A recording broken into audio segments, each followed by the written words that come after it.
안녕하세요. 서울 아산병원 소아응급실의 박준성입니다. 네, 소아응급실에 흔하게 오는 증상들이 있고 가끔 오지만 굉장히 보호자분들이 걱정이 많으신 증상들이 있는데 경련이 그중 하나입니다.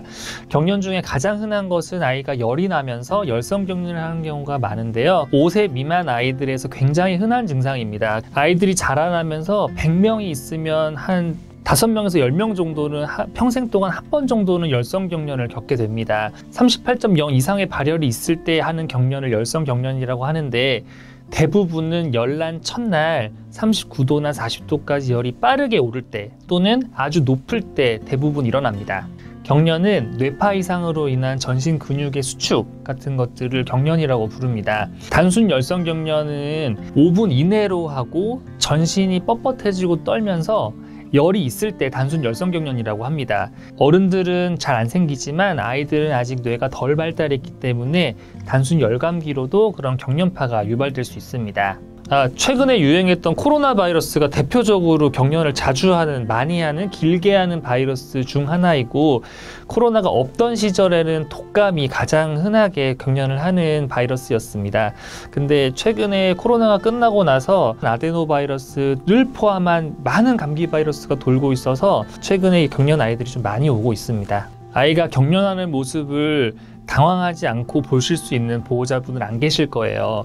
아이가 이제 거품을 물기도 하고 눈이 돌아가기도 하고 팔다리가 막 떨면서 의식이 없어지거든요. 하지만 대부분의 경련은 단순 열성 경련이고 금방 스스로 회복하기 때문에 커 나가면서 지능이나 발달에 영향을 주는 경우는 거의 없습니다. 따라서 경련을 했을 때 너무 당황하시거나 우왕좌왕하지 마시고 침착하게 대처하시면 되겠습니다. 경련할 때 해줘야 할 것들을 말씀드리겠습니다. 네, 집에서 아이가 경련을 시작하면 일단 평평한 바닥에 눕히시고 주변에 위험하거나 날카로운 물건들을 좀 치우시고 호흡이 편할 수 있도록 옆으로 돌려 눕히시면 됩니다. 그리고 119에 전화해서 신고해서 응급실을 내원하시면 되는데 아이들이 경련을 하다가 토할 수가 있고 또 뭘 먹다가 경련을 하는 경우도 있기 때문에 입안에 음식물이나 토사물이 있을 수 있습니다. 그런 경우에 억지로 빼내는 행위는 손가락을 깨물린다거나 아니면 아이에게 오히려 구토를 유발할 수 있기 때문에 안 하시는 게 좋고 옆으로 돌려 눕히신 다음에 자연스럽게 흘러나오도록 그냥 두시면 되겠습니다.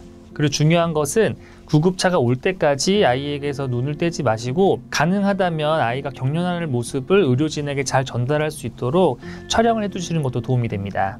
네, 가장 하지 말아야 할 것은 아이가 경련을 한다고 막 호들갑을 떠시거나 너무 당황을 하시면 아이가 경련이 멈추고 나서 깼을 때 더 당황할 수 있습니다. 그래서 일단 침착하게 아까 말씀드린 대로 아이를 눕히고 신고하는 절차를 하시면 되겠고, 그거 말고 아이의 팔다리를 주무르는 행동은 경련을 멈추는 데는 도움이 되지 않습니다. 옛날에 민간요법으로 손을 딴다거나 하는 경우가 있는데 그런 건 절대 하시면 안 되고 막 애가 힘주고 떨고 있는데 정확하게 찌를 수도 없습니다. 그리고 찌르다가 더 다칠 수 있기 때문에 하지 마시고 효과도 없습니다.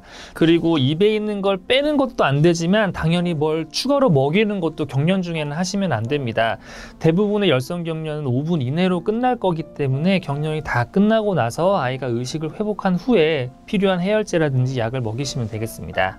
열성 경련은 가족력이 조금 있는 편인데요. 부모님이 열성 경련을 어렸을 때 했으면 아이도 하는 경우가 꽤 있습니다. 또 형제가 하게 되면 다른 형제도 할 수가 있고, 만약에 열성 경련을 자주 하는 가족이 가족원들 중에 있으면 열이 났을 경우에 해열제를 조금 더 주의 깊게 먹인다든지 아니면 경련을 하지 않는지 좀 주의 깊게 살피시고, 또 열나는 기간 동안은 높은 데서 놀거나 아니면 물에 들어가서 물놀이를 한다든지 했을 때 갑자기 경련을 하면 나빠질 수 있기 때문에 그런 상황은 피하시는 게 좋습니다. 모든 종류의 경련은 다 의료진의 진찰을 받으셔야 합니다. 왜냐하면 경련이 끝나고 아이의 의식이 완전히 회복되는 것을 확인을 해야 그 다음으로 추가적으로 검사들을 할지 말지를 결정할 수 있기 때문에 우선은 응급실로 오셔야 하고, 그 중에서도 더 반드시 와야 하는 경우는 열성 경련인데 6개월 미만이거나 5세를 넘은 경우는 단순 열성 경련이 아닐 가능성이 있기 때문에 오셔야 합니다. 또 한쪽으로만 떤다거나 아니면 5분 넘게 10분, 15분씩 한다거나 끝났는데 의식을 회복하지 못했다거나 그런 경우에도 반드시 응급실을 방문하셔야 합니다. 그리고 단순 열성경련으로 진단이 됐다 하더라도 그게 매해 열날 때마다 반복된다거나 그런 경우에는 뇌파나 MRI 같은 추가적인 검사가 필요할 수 있기 때문에 진찰을 필요로 합니다.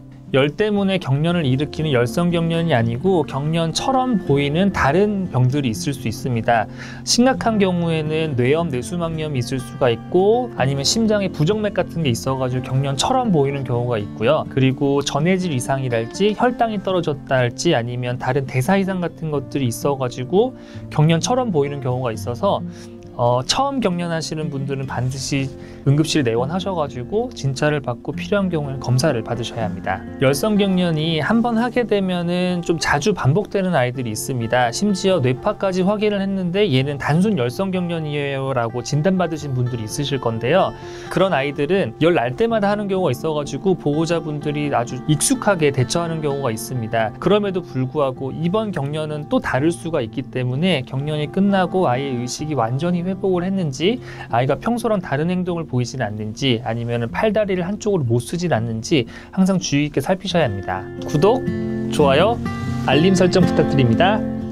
네, 경련이라는 것은 응급실에 오는 증상 중에서 보호자분들이 가장 당황하고 놀라는 병들 중에 하나입니다. 그래서 당연히 놀라셨겠지만 오늘 제가 드린 설명을 듣고 최대한 경련을 했을 때 당황하지 않고 침착하게 대처하시기를 바라고요. 만약에 그런 아이들이 저희 응급실에 방문을 하게 되면 저희 응급실 의료진들은 모든 아이들과 마찬가지로 보겠지만 경련하는 아이들은 특히나 더 잘 보고 있기 때문에 성심성의껏 진료하도록 하겠습니다.